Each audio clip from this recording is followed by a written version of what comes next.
Okay, your 6 minutes starts now. Right.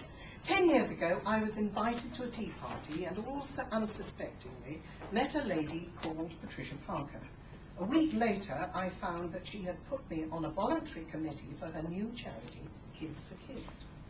Kids for Kids helps children who live in one of the most remote parts of the world, isolated geographically, economically, and worst of all, politically. They live lives of intolerable and inexcusable hardship.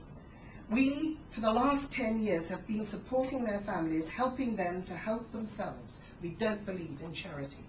Sudan is the largest country in Africa, 1 million square miles across.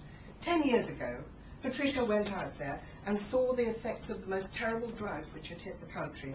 Dry riverbeds and no groundwater, therefore no food. 3/4 of the crop had failed and the people were eating poisonous food that had to be soaked for 7 days, and then eaten after that. The result was that all children in every village were malnourished. On that first visit, Patricia went through the desert in a Land Rover and saw a little boy walking 7 hours to reach water. He had heavy jerry cans on his back and he was in the middle of the desert in a searing heat. She afterwards found his mother and saw that the mother had 3 little kids.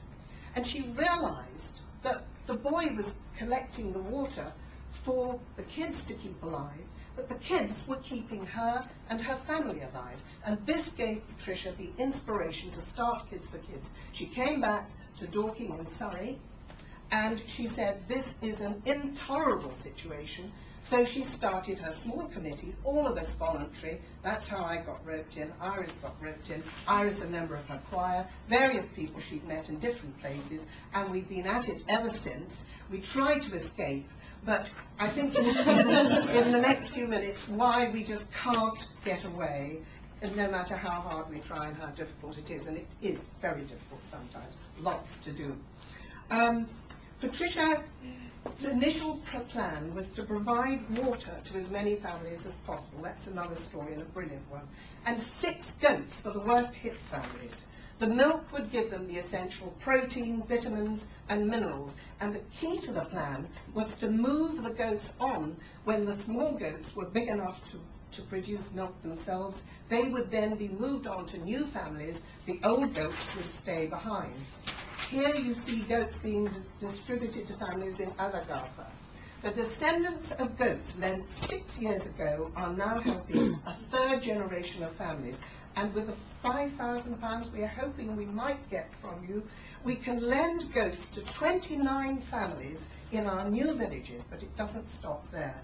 In 2 years, 29 more families will have kids from your goats. Just think, in 10 years, you will have given direct help to 145 families, and it goes on and on like a stone in a pond with ripples going out. The loan of goats transforms a family's life.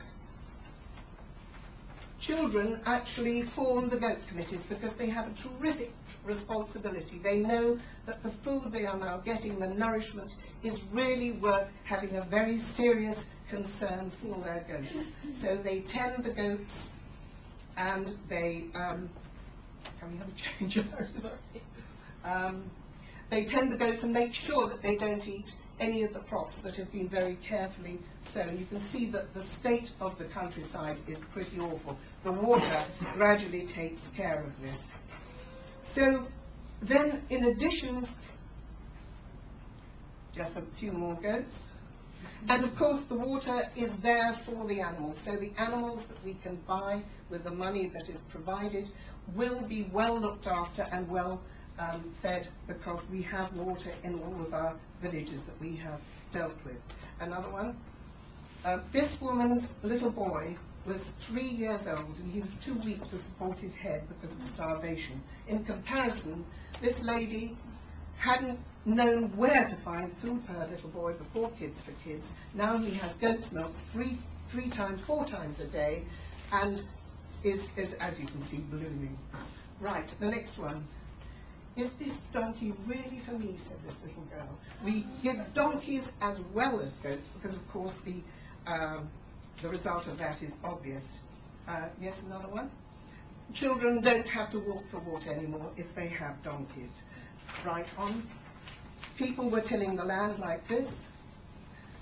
Now ploughs, water carts, ambulance, and they can reach schools with the water.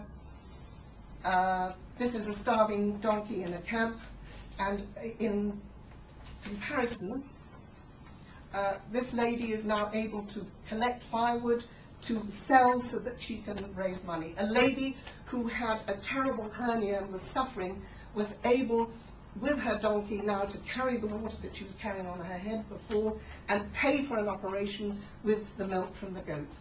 A little boy gathering food for his donkey, looking after his donkey. Another one. Yes, and on. We also have veterinary help. Yes, and we have one of the only 6 vets in Darfur looking after. Thank you, Sylvia. Thank you very much indeed.